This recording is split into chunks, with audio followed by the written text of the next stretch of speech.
Fala moçada, aula de hoje então a gente continua o estudo dos hidrocarbonetos. Nós vamos estudar hoje o cicloalcanos, certo? Pessoal, no estudo dos cicloalcanos, a gente já percebe de cara uma diferença, né? Aqui em termos das classificações das cadeias, a gente está acostumado a trabalhar com cadeias abertas, os cicloalcanos já cadeias cíclicas ou cadeias fechadas, né?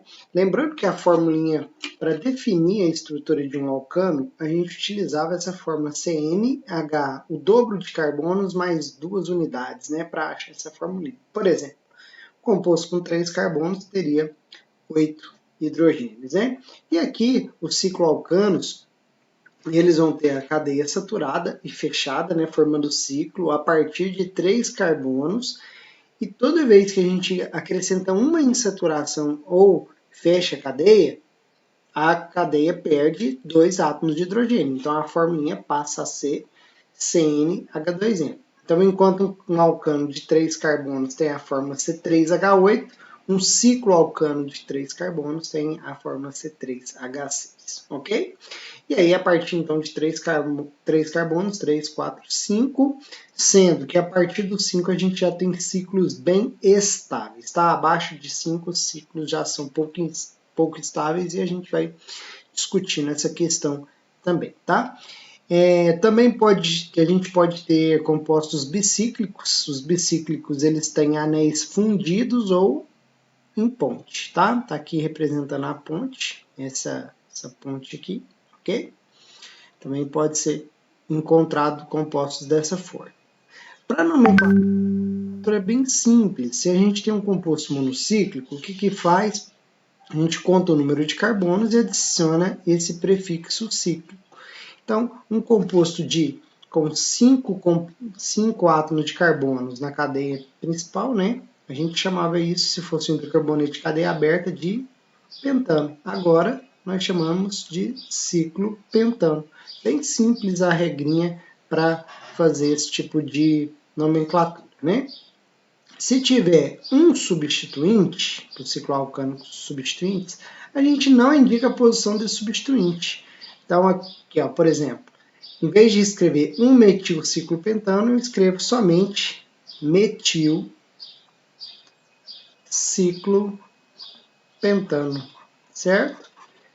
E é lógico que isso é feito porque não importa qual posição no desenho, na representação, no modelo que você estiver trabalhando, o jeito de representar sempre vai ser na posição 1. Então não tem o porquê eu indicar que está na posição 1. Então esse aqui está na posição 1, esse está na posição 1, esse na posição 1, esse na posição 1, esse na posição 1. Então são todos iguais. Todos esses aqui são metilciclopentano. Se tiver um substituinte, é bem simples, né? Não tem erro, não tem confusão.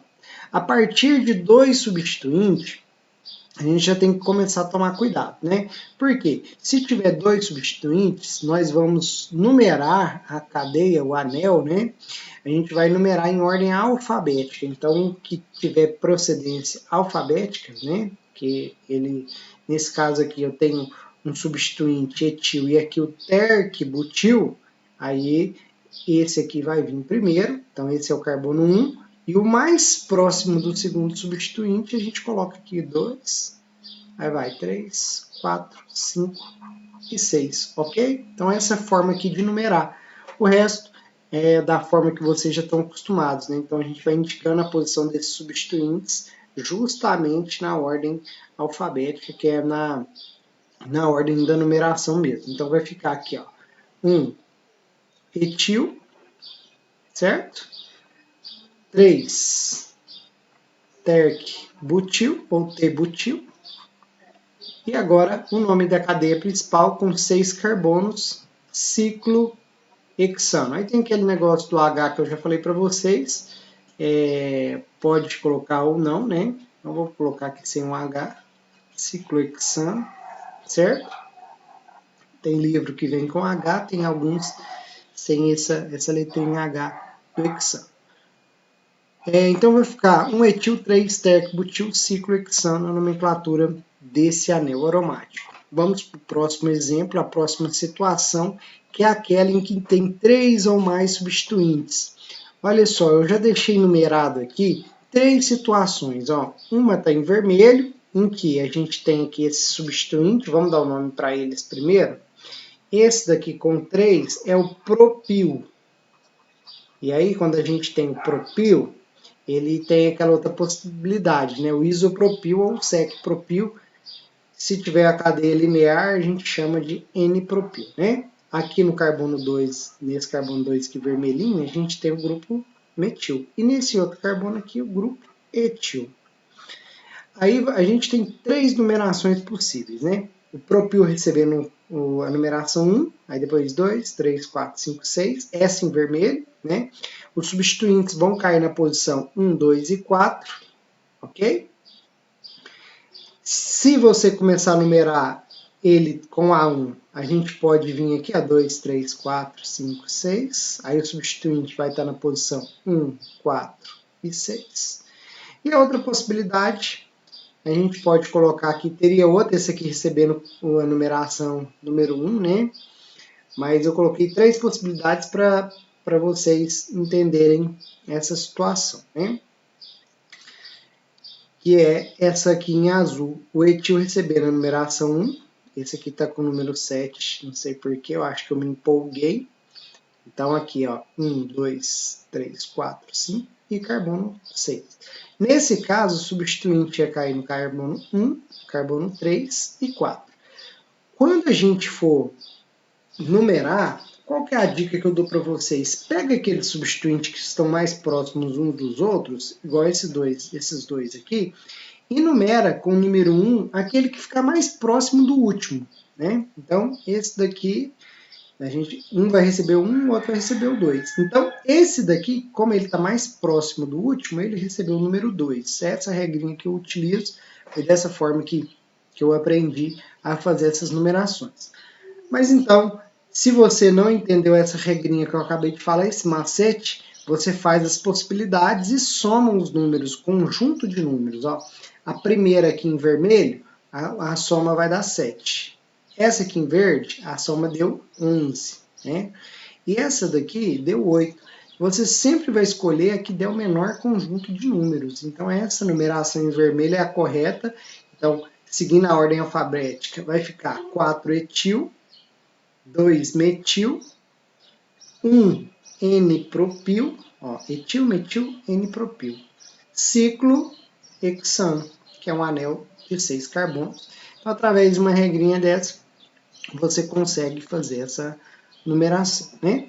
Se a gente tiver uma outra possibilidade que pode complicar essa questão dessa nomenclatura, que é um anel ligado a uma cadeia maior do que a quantidade que tem no anel, olha só, um anel com 4 carbonos, ciclo butano, e uma cadeia com 5. O que, que você pode fazer? Você pode colocar aqui, você deve, né, colocar esse anel como se fosse um substituinte. Então, como que eu coloquei? No carbono 1 a gente tem um ciclobutil, certo? Lembra a forma de colocar, dar nome a substituinte? Metano, se ele estiver na forma de substituinte, o CH3 a gente chama de metil.